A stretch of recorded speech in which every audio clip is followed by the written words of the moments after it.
Your film is now ready to be shown.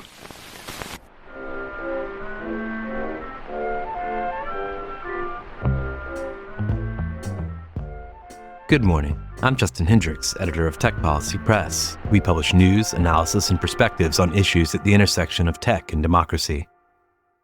Questions around applications of artificial intelligence in warfare have been building for decades, but they have become increasingly urgent in recent months. We've seen AI systems deployed in conflicts such as in Ukraine, in Gaza, and in recent strikes on Iran. We've seen the Pentagon push to make AI central to American defense strategy, and we've seen the tensions that creates, including most recently a very public conflict with one AI firm, Anthropic, over where the lines should be drawn around autonomous weapons systems. For the Trump administration, supremacy in AI isn't just a military goal, it's a primary strategic aim, the foundation from which all other forms of power are seen to flow. And yet, even as those ambitions accelerate, we are living through a moment that puts questions of power and judgment in the starkest possible terms. As I record this, the world is still processing the fact that the President of the United States posted on social media that, quote, "a whole civilization will die tonight, never to be brought back again," unquote. A threat against civilian targets in Iran that legal experts described as promising war crimes. When that is the context in which these tools are being built and deployed, the stakes feel almost impossible to overstate. What does AI do to the judgment of those who conduct wars? What happens when friction around the use of lethal force is removed? What do the wars of the future actually look like? And will the people that execute them be subject to democratic checks and balances? My guest today has spent years reporting on such questions, which are the subject of her new book. I'm Katrina Manson. I'm a reporter, and I'm also author of the book Project Maven, a Marine Colonel, his team, and the Dawn of AI Warfare, which has just come out. Katrina, I'm so pleased to speak to you. And I want to start with this character, this person that you put in the title, this Marine Colonel. Who is Drew Kukor, and when did you realize he would be a central character in your book? He is the Marine Colonel at the time who was chief of Project Maven. He led the doing of it. So there was someone above him who was the director of Project Maven, who's been a public figure, General Jack Shanahan. But Drew Kukor was the colonel who really drove the day-to-day activity, and as I found out, also had a lot of the vision underlying Project Maven, even before it got going, and then leading to some of the key platforms that Project Maven developed, including Maven Smart System, which is being used today in every US combatant command and in support of US military operations against Iran. I started writing about Project Maven and where it got to in about 2023. At that time, I went down to the 18th Airborne Corps and was given an unclassified demonstration of Maven Smart System. And after that magazine article came out, I really was encouraged that to tell the story of Project Maven, I had to speak to Drew Kukor, and had been seeking to speak to him for some time. And eventually, over the course of that year, managed to meet him and learn more about him. You say in your first meeting, your main task was to meet his stare. Yes, he's been described to me in various ways. For me, he was always extremely soft-spoken and searching, I think, and very keen to discuss things. I describe him like a medium-altitude drone. Any question, however tough, I put to him, he was always able to answer with context first, a kind of circle closer to the detail, but he never shirked a question. And we spoke every Friday for a year. But he did make a decision about whether to speak with me. It took a long time for him to decide to go on record and to participate in a book. I think it's an interesting decision because, of course, I'm a reporter. I'm not a think tank. I don't share the US military position. I look at everything in as unbiased and balanced a way as I possibly can. It was really important for me to get to the what and the how of Project Maven. It's obviously a very infamous for some, effort that the US military undertook to try and put AI at the heart of how America makes war. But there were lots of different claims for what it was really trying to do and what it did do, how successfully on their own terms it was achieved, how controversially it was seen by campaigners who were really ranged against it. And what I felt was that the debate was happening without concrete examples. what actually was AI delivering on the battlefield? Is AI all hype? Could it be used? Could it be trained? Could it be made reliable? Was the US military sufficiently cognizant of all these worries about unpredictability, black box, automation bias? And so having this chance to explore it from the military operator's perspective, and certainly the people backing Project Maven, for me, presented a critical window of opportunity to try and really show what had they been trying to do and had they done it. Before we dive into some of those bigger questions, those bigger issues, the way that AI got baked in to the United States military, the way that Kukor and the rest were able to effectively take the project forward, I want to ask you just a few other kind of framing questions about him and how this all got started. I mean, you call him a leading historical figure in a war that hasn't happened yet. I wanted to ask you, is that war happening now? I've been thinking about that. I don't know. I mean, the war I meant when I wrote it was some kind of putative World War III, seeing a conflict between US and China. But of course, military history never rolls out in the way people expect.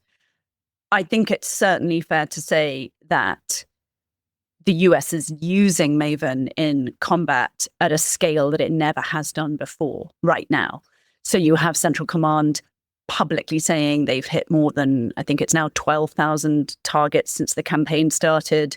They hit 1,000 targets within the first 24 hours. Now, that doesn't have to be because of AI, but they've also taken time out, both the commander and the spokesperson in an interview with me, to say they are using a variety of AI tools. They haven't named Maven Smart System, but I have separate reporting that it is Maven Smart System, which is using not only computer vision, which is the main focus I look at in the book, but also large language models. And in this case, of course, Claude, the model that has become so controversial within the Pentagon. So both of those are being used. And CENTCOM themselves have said that AI is helping to speed up processes that used to take days and hours down sometimes to as little as seconds. So they themselves are saying it.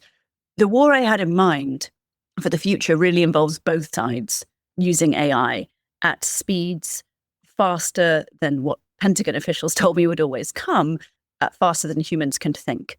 So there may be more wars to come, whether it does or doesn't come, whether it's deterred. And of course, for many of the advocates of AI, they claim that AI will help deter a war. And if they have to fight that war, win it. So it's not happening at that very futuristic scale that was envisaged, but it's certainly happening at a never before seen scale. I want to ask you about another thing that occurred to me just in reading this sort of prehistory of Maven and some of the motivations of the individuals involved. I'm going to get the sense that one of the motivations here really is born out of failure, born out of the failures of the wars in Iraq and Afghanistan, and some of the conviction that the individuals pursuing these systems have. That's where it comes from on some level, just sort of profound sense of being upset with bureaucracy, being upset with the way things are done, being upset with constraints. Yeah, I think certainly the book really explores the long tail of the forever wars and how let down many military operators felt. In Drew Kukor's case, he was an intelligence officer. So his aim was to always bring better intelligence to operations. And for him, he's also fighting a slightly different battle that isn't just to do with AI. It's about the distinction, the separation between the intelligence side of things and the operations side of things. And much of his fight is to go around intelligence and deliver AI straight to operations. And that's what Maven Smart System is. It's a sort of intelligence-infused platform used by operators. There are other intelligence platforms that rely on AI, but it doesn't have such an integral role on the operations side. And for me, I think I could see this pattern that the US could bring enormous firepower to bear, but it couldn't always put it in the right place. That was down to often a number of mistakes, but also technology that was too sophisticated in some cases for the moment that was required. And then, of course, with improvised explosive devices, which is the main way that Americans themselves were dying and being maimed in those wars, just record keeping and bringing that record keeping to the fore That is the thing that's so frustrated and infuriated Drew Kukor. He couldn't establish that kind of information on a regular turn. He was using analog records. He was using old-fashioned programs that he just didn't think were suitable for a modern war. And the US had very sophisticated weapons, but it didn't have sophisticated intelligence processes. You have this anecdote that I love, this moment where they're trying to use a computer server, I think in Kandahar, and kind of recognize that at the time it's really only good as a heater. Yes. Drew Kukor and a young Marine lug the computer around. It even takes up the space of a seat on a helicopter going into Kandahar. Kukor is very, I suppose, droll about this. And for him, the tools were completely useless. Others have told me, I think he said this, Microsoft is where data goes to die. And yeah, the room had all the windows blown in because of the fighting, and the heater kept him warm. One of the things that this individual's doing is also bringing in other people who want to shake things up and to have very aggressive tactics. One of those characters is Alex Karp, the CEO of Palantir. Talk about how Palantir comes in early on. Palantir actually isn't involved in Project Maven early on. At the very beginning, Drew Kukor is desperate to get Google. He sees Google as the global A team. He wants DeepMind. If he doesn't get DeepMind, which he doesn't because he can't even get a response from them, he told me, he wanted Google Brain. If he doesn't get Google Brain, he didn't get traction from them either. He goes to Google Cloud, which is looking for customers. It's very early on. And they start to provide what Kukor hopes will be a user interface, a kind of Google Earth for war that can map coordinates on a digital display using AI to find coordinates and infuse that intelligence with extra information, and also to produce the algorithms, the actual computer vision algorithms that will look over drone video feeds and identify what is there, classifying it or even subclassifying it. Now, Google leaves in spectacular fashion after the Project Maven protests, which is a kind of continuing fault line between Silicon Valley and the Pentagon, and I think really in US civil military relations writ large. When that happens, so Google decides not to renew its contract, Google workers protest against any involvement in the business of war, Kukor picks up the phone to Alex Karp, to Palantir, and says to Aki Jain, who's one of the early engineers at Palantir, it's been a minute, can I come see you? And he flies to Palantir and he makes his pitch. And it really is for Palantir to become the user interface. So somewhere where all intelligence feeds can go into a digital display, the information can be crunched and then displayed in one sort of easy single pane of glass for a military operator to look at.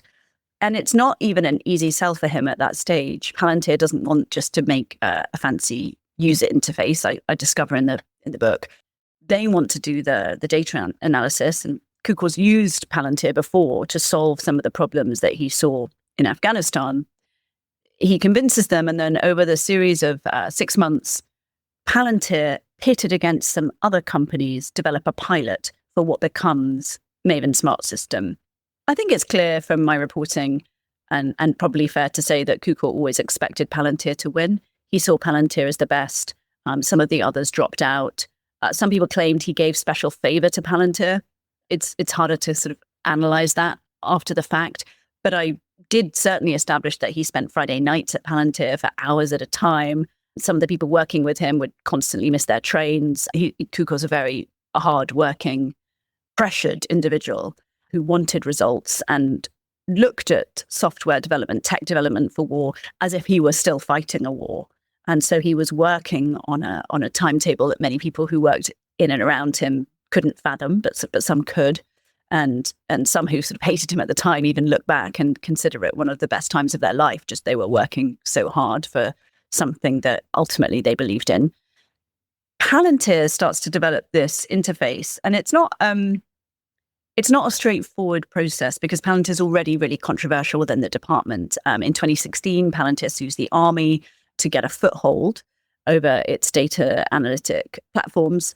And then even as they're developing Maven Smart System, sometimes the Palantir font is being used, sometimes Palantir branding is on the documents. And so there's this effort from even Palantir supporters within the Pentagon to say, please don't make such a big deal of yourselves. This is a Pentagon project. So you do see that continuing fault line. And then I think the money that Palantir starts making really doesn't kick in for a while. I'm told at the beginning they weren't making at all much money for this, but it was a kind of a foothold, a greater foothold into the department. Your book does suggest that Kukor had a relationship to Palantir going well back to 2009, before even the Google involvement. Yes. So he hears about Palantir early on, and he goes to see them, I think it is 2009. He's introduced to them through another Marine who's junior to him. And that Marine actually sends Palantir some of Kukor's papers. So at the same time that Kukor is thinking about how to really crunch data and extract the most from it, Palantir has a platform that's doing something similar, and they are brought together. And Palantir had a very interesting effort to try and spread itself throughout the Defense Department. Rather than working with the very top brass, they wanted to work with the people on the front lines and secure support that way, often hired people from those roles as advisors or full-time. And so the Palantir revolving door, and every defense contractor has a revolving door, but their revolving door looked a little different from some of the sort of traditional big defense contractors like Lockheed Martin. They tend to be hiring from the middle ranks. Kukor never ends up working for Palantir, but there is this long controversy that he is accused at some point of favoring Palantir and enabling Palantir to gain more contracts within the department. He contests those very heavily, and my understanding is nothing was ever upheld. He continues to have a relationship with Palantir. He never went to work for them in his now post-government job, which isn't actually focused on defense, it's focused on finance. So his perspective, I think, is that he always just really believed in the tech and that they would deliver. He also very interestingly counsels Palantir on how to improve their standing within the Defense Department. And there's this scene I relate in the book, which is essentially saying, look, you're perceived as extremely arrogant. You need to tone it down. Yes, we think you're great, but just change the tone a little bit. And Jain goes on what he called a listening tour, and what others have framed to me as an apology tour. And slowly that relationship starts to improve. But even today, Palantir is divisive within the Defense Department. You tell various stories about the moments where this technology starts to get actually deployed in the field and what some of the first learnings were. I want to talk about Somalia in particular. You have a chapter on Somalia, and this, I think, is interesting just for the choice of the place, where they decided to kind of take a stand, make a go of it, see if AI could be deployed in a useful way, but also where you start to see the first glimmers of the kind of vision being realized. There's this story you tell about the algorithm spotting a person hiding in the bushes that none of the analysts had seen. Somalia was chosen partly because if it went wrong, it wouldn't ruffle so many feathers. And also because at the beginning, Project Maven wasn't making any headway to the extent that they wanted within the services. And so in the face of a lot of pushback, they relied on people they already knew. And someone on Project Maven had a relationship with a commander in Somalia, and they got the algorithms out to a place I report in the book called Baladogle. And those first algorithms don't work well. They are not very able to integrate with the legacy systems. This is a time before cloud. So if they were rolling Project Maven out now, it would be much easier, but they were doing it in a pre-cloud environment, having to get algorithms onto systems that need an enormous number of cybersecurity safeguards, also just a lot of internal process checks. They were, I think in some of their own words, cutting corners wherever they could. Kukor would say, if it breaks the law, don't do it. But if it breaks policy, he didn't mind so much. So they were pushing their way in. And initially, the algorithms would flicker because what they were doing was assessing each frame of video footage, which of course each second is made up of multiple stills. And the AI may or may not detect the object on each still. And so it would come on and off. It was very distracting to the operators. It was also picking up everything. And so the analysts didn't like it and they very quickly stopped using it. They then send someone who understands the work of drone screen analysis to help, who effectively becomes free labor and starts working among them and then encourages them to start trying to use the algorithms again and to start fine-tuning the way it's used. So Should it be a box that can reveal what is in front of the operator, or should it be a blob which risks obscuring what might be on their shoulder if it's a weapon or something else? Obviously, a very important distinction to be able to make. And they do have this final breakthrough moment where even the person who was supposed to be selling Project Maven thought it was never going to work. And an algorithm for the first time spots someone hiding in the bushes that no human had yet spotted. And in a tense live situation, that could mean the difference between life and death for the US military operators and others. So yeah, that was one of the first breakthroughs where even the quite skeptical supporters of Maven began to change their mind and they began to get some traction. But it was still extremely shonky for years after that. Well, I assume that it's the utility of these systems that ends up overwhelming any external pressure, including, for instance, the backlash against Google over its contract, et cetera. Inside the Pentagon, folks are, I suppose, now very much all in. This is a key part of the sort of strategic plank of Pete Hegseth's Department of War. When do you think that shift occurred in full? Now you've got Silicon Valley firms that are essentially bought in. There's much less resistance in Silicon Valley to working with the Department of Defense. When do you think that really turned? I think there are multiple turning points. One would be the Ukraine war, which we can come back to. But that is really a moment where US development of Maven was sort of put through its paces. It still wasn't good enough, but the US was able to see and argue internally that Maven Smart System was really, really helpful. The other is that a lot of people who were involved in Project Maven have returned to the Pentagon under the second Trump administration, really pushing for the adoption of AI. And then the public debate over the use of AI, of course, whatever public debate there's been, it's never really focused on the specifics because the specifics have never been made public before. But even as recently as 2025, Google itself drops its objections to working on weapons of war. Ever since the LLM explosion, OpenAI, now X, obviously Anthropic, trying to work with the Department of Defense, and the Department of Defense really rushing to try and turn LLMs into a new part of this effort to bring AI to war. And Drew Kukor had always argued that LLMs, transformer models, would be the future of where AI could help, not only for computer vision. And Project Maven, I learned, was much more than computer vision. It was also analyzing, translating text from captured enemy materials. They were also trying to do edge, even at the beginning, meaning putting AI on drones or maybe even missiles. All the things that campaigners worried about that wasn't made public at the time were well-founded concerns that this effort would do exactly that. The public temperature has changed. The protests went away. There are now a new generation of protest about the way AI may be used for domestic purposes, more for a DHS ICE component. But the effort to prevent AI going to war, I think those protests have diminished, just as if we look at the company's own positions on working on this, those positions have changed. And what many of the companies did was say, if you want to work on government work in this department, in this part of our company. If that's not for you, you have other parts of the company you can work at. So there was this sort of accommodation of what those concerns looked like, which has satisfied some and not others. You mentioned Ukraine, and I want to just ask about another technology that seems like, in parallel to AI, it seems so important to this book, which is drones, which of course have transformed the situation in Ukraine. And now we're seeing the same thing happen, of course, in the Middle East and beyond. But how do you think about this relationship between AI and drones? I think I'll go back to something Deputy Defense Secretary at the time, Bob Work, saw. He was the Deputy Defense Secretary at the time Project Maven started. And when we spoke about his aims, he explained that AI for him was always about the pursuit of autonomy.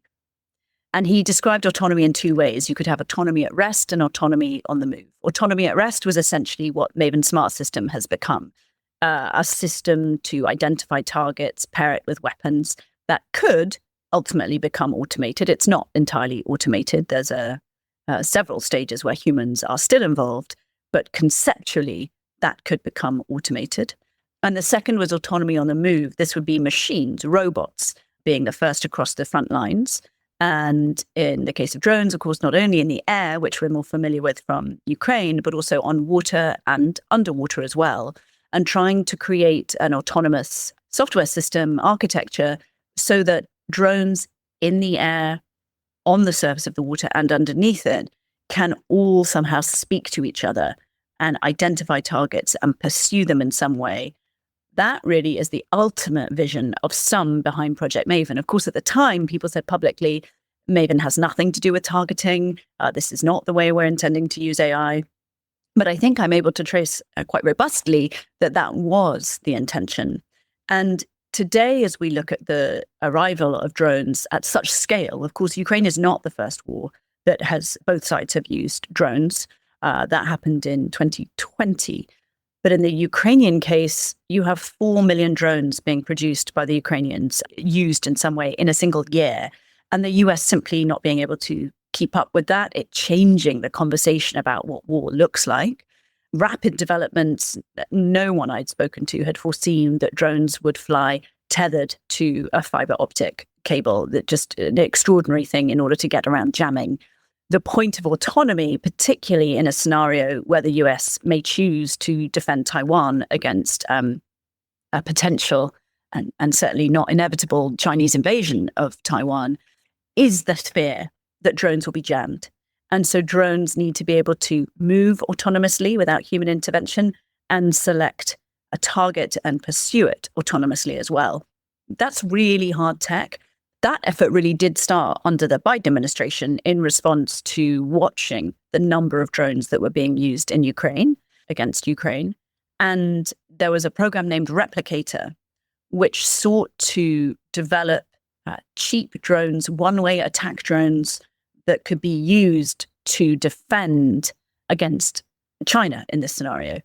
And I learned throughout the course of reporting the book that there were efforts to integrate the algorithms that Project Maven produced and make them specifically good at identifying Chinese vessels.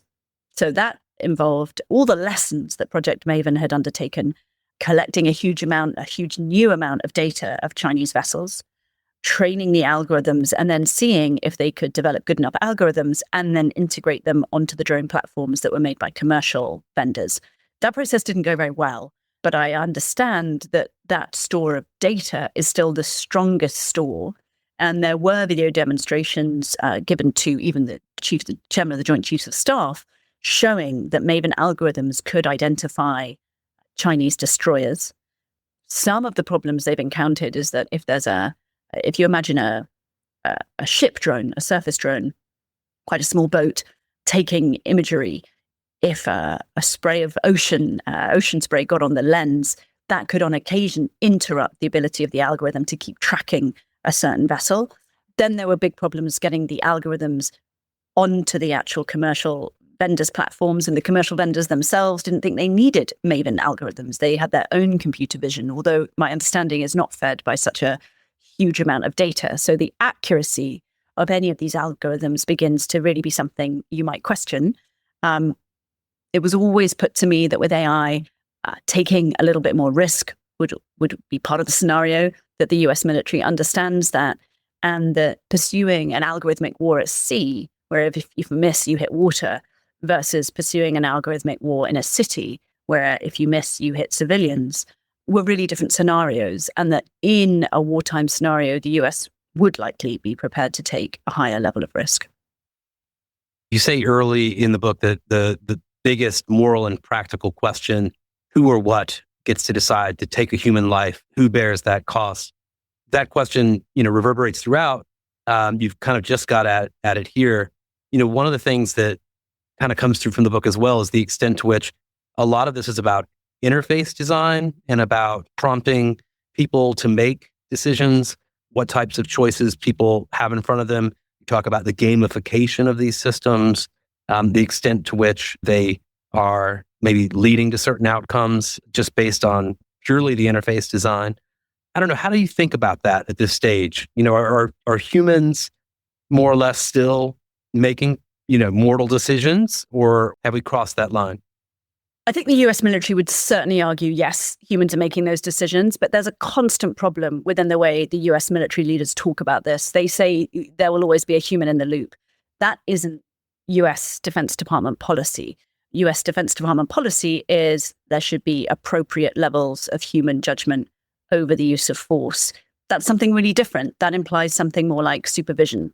And when I spent time with the people trying to create Maven Smart System, it was very clear that in their own decision-making system, humans were present in 6 points on what is called a decision-making loop. You could substitute that for something towards a kill chain, but a cycle that could lead to a lethal action.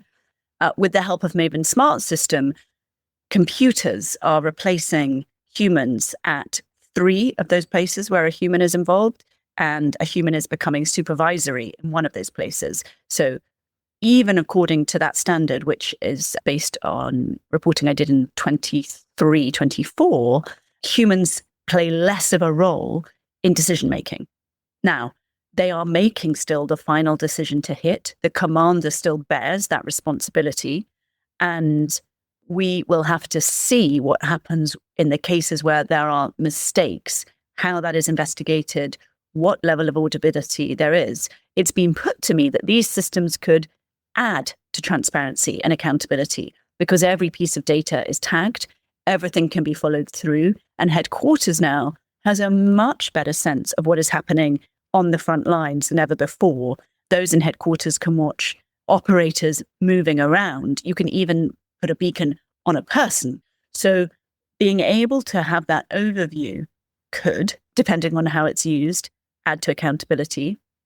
Essentially, that's not so much to do with AI as data integration, cloud, spreading that proliferation of information or surveillance. The extent to which it speeds up decisions that aren't adequately vetted will require a huge amount of transparency from the military to share how long they are taking for each decision, how many different information sources they are using to corroborate and vet each target, how they are even thinking through targeting. One of the main claims that Drew Kukor made to me about how AI could help with war wasn't even just for targeting. He said it would help with the questions, with the preparation to make sure the US military is ready. I thought it was very instructive that former Defense Secretary Jim Mattis recently came out and said that targetry is no substitute for strategy. And if you look at the US war aims, what the US itself has said about what it's trying to achieve in Iran, despite the huge number of targets struck, they have not yet achieved what they themselves set out to achieve. And so where you put AI in that system, and where, of course, you ask the big questions, which may be human or data assisted, what is the point of this operation? Will we achieve it more quickly thanks to AI? Or will our over-reliance on AI mean that we fail to look at the medium and long-term ramifications? That still really is down to critical analysis. And AI can help with that, potentially, if you ask it the question and if you go through the vetting and checks and balances. But if you're not putting sufficient energy and thought into that vetting, checks and balances, you may not get to a better solution at all. So it's almost like, you may see, as one of your chapters puts it, tens of thousands of targets, but you don't really see the battlefield. You don't really see the sort of strategic questions that need to be answered in order to determine what's the right step forward. You could. It depends on how you bring together all the data. And in Drew Kukor's vision, you would. The whole point was to try and pierce the fog of war. But if the pursuit of targets is considered sufficient to overcome something that the US looked at in the case of Ukraine, for example, the will to fight, something the US got really wrong in its analysis of what was happening in Afghanistan before the withdrawal.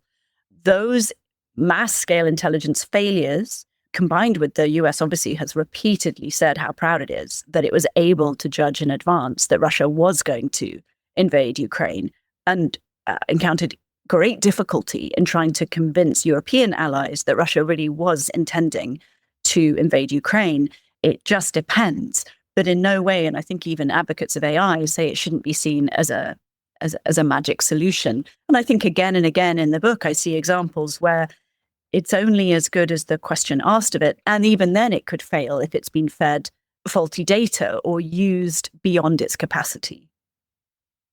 I want to ask about one detail. You point out that one of the things that Maven is drawing in is social media information. You talk in particular about Ukraine and the idea that Maven would get a ping every time a member of the public would post a missile explosion to their phone, TikTok showing up with geotags, the extent that social media is getting hoovered into this thing, sentiment analysis is being done. Not hard to imagine, some group of people being deemed enemies or combatants merely from the sentiment of their TikTok posts. Don't know if that's happening, but from what you've collected here, makes you wonder exactly how decisions are made. But I don't know, how do you think about that piece of it, this sort of like mass surveillance aspect of it, how that changes the way we do warfare? So two things. The way that was used in Ukraine was to try and establish whether local sentiment in Ukraine was switching to support Russia or in any way losing the will to fight against Russia.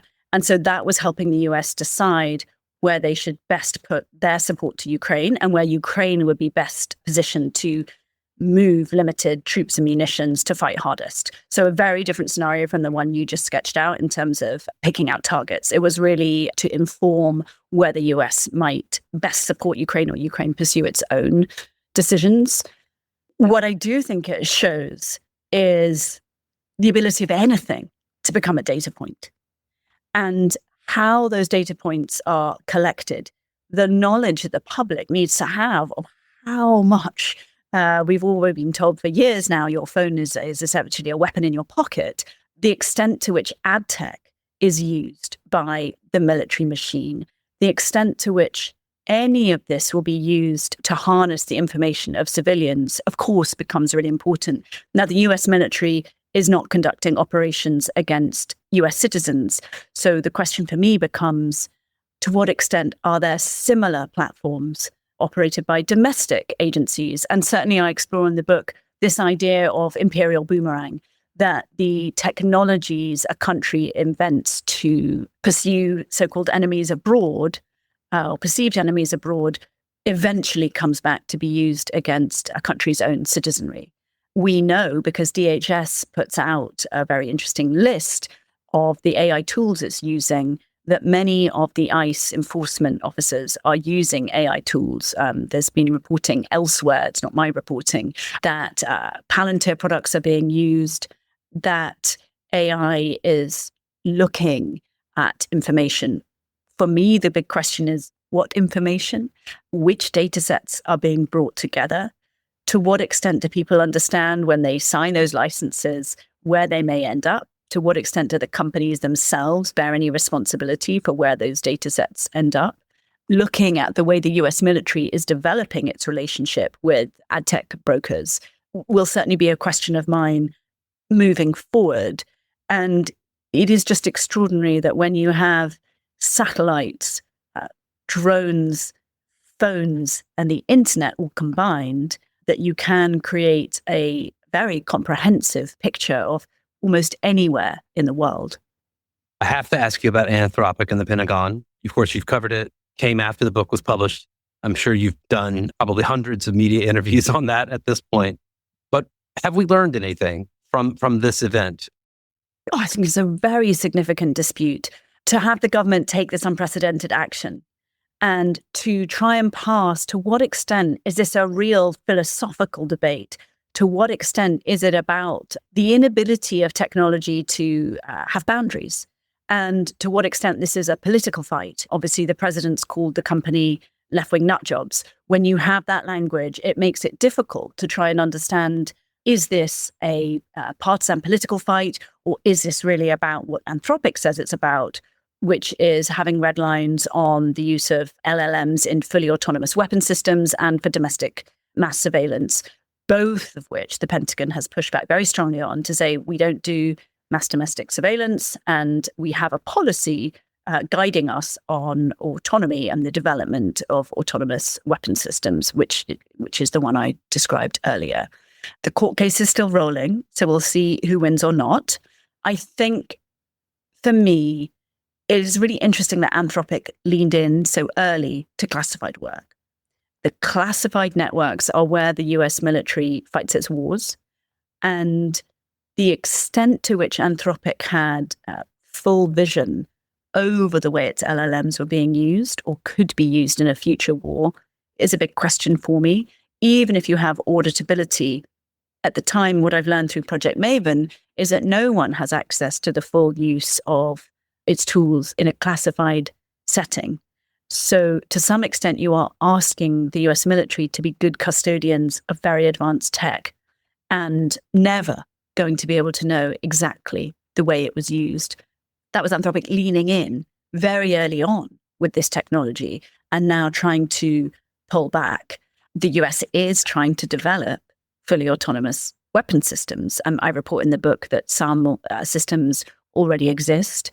And even this year, the second Trump administration launched a prize contest for, it's a prize challenge involving the AI Frontier Labs to create voice-controlled drone swarming tech.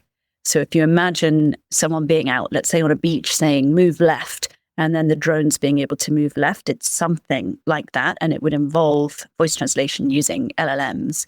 Anthropic, I've reported, put in for that, but was not selected. So they were even comfortable that that level of the pursuit of autonomy could work for them. They had some research goals that they associated with that. It's a research and development program. XAI is part of that. OpenAI is supporting 2 bids I've reported. Palantir is part of that. So you start to see those who are most forward-leaning in data and AI really trying to develop these weapons. Anthropic pulling back may not slow down that pursuit. The book's penultimate chapter is called The Winchester House. Why did you choose that as the title? And what do you think it communicates? What are you trying to get across? Well, I spoke at length for the book with Drew Kukor's wife, Kirsten Kukor, and she had been recommended to me by people who knew her. And I did discover that throughout the time of Project Maven, of course, they were talking about the significance of what they were undertaking. Drew Kukor would be coming home saying people are accusing him of trying to build Skynet. And she is a really interesting and important person for me, trying to understand what is it like for a family so close to a new, highly controversial technology that is not well understood, claims over which are this could end the world and humanity. How did people think about that in their private lives? And Kirsten Kukor discusses that with me. She is no fan of war.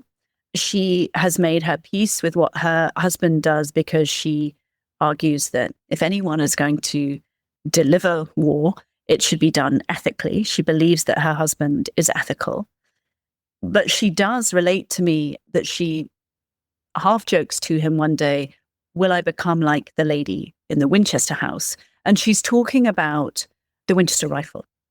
And at the time when this was in mass supply, it was an effort it was a self-reloading rifle that could speed up the pace and scale of war and in theory deliver greater accuracy again.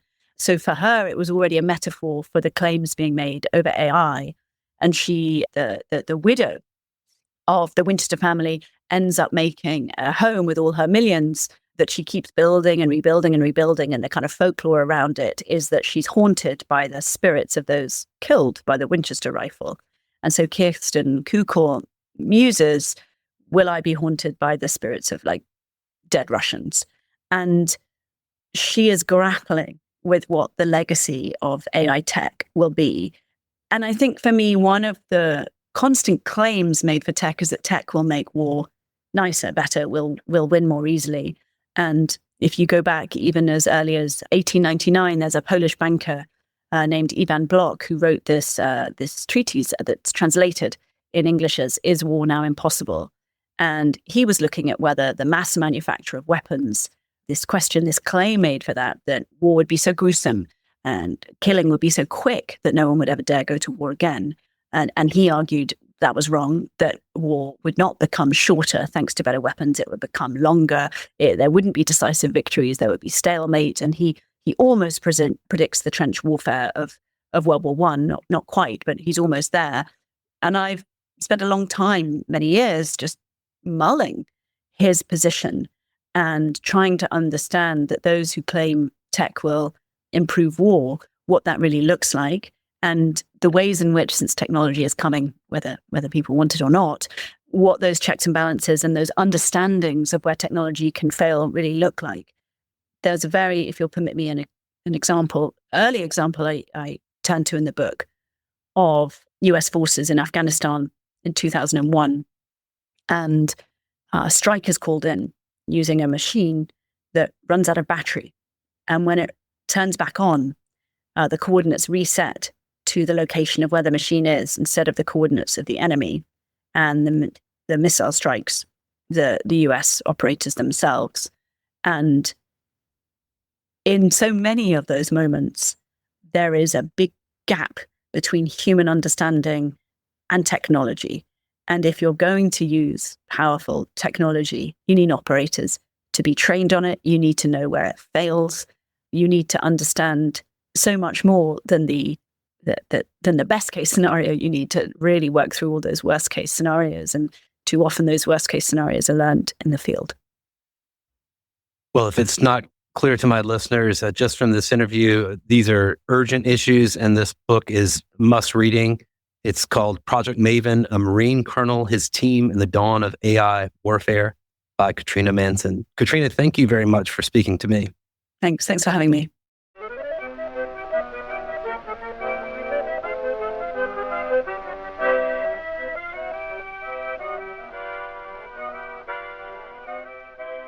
That's it for this episode. I hope you'll send your feedback. You can write to me at justin@techpolicy.press. Thanks to Katrina Manson. Thanks to my co-founder, Brian Jones. And thank you for listening.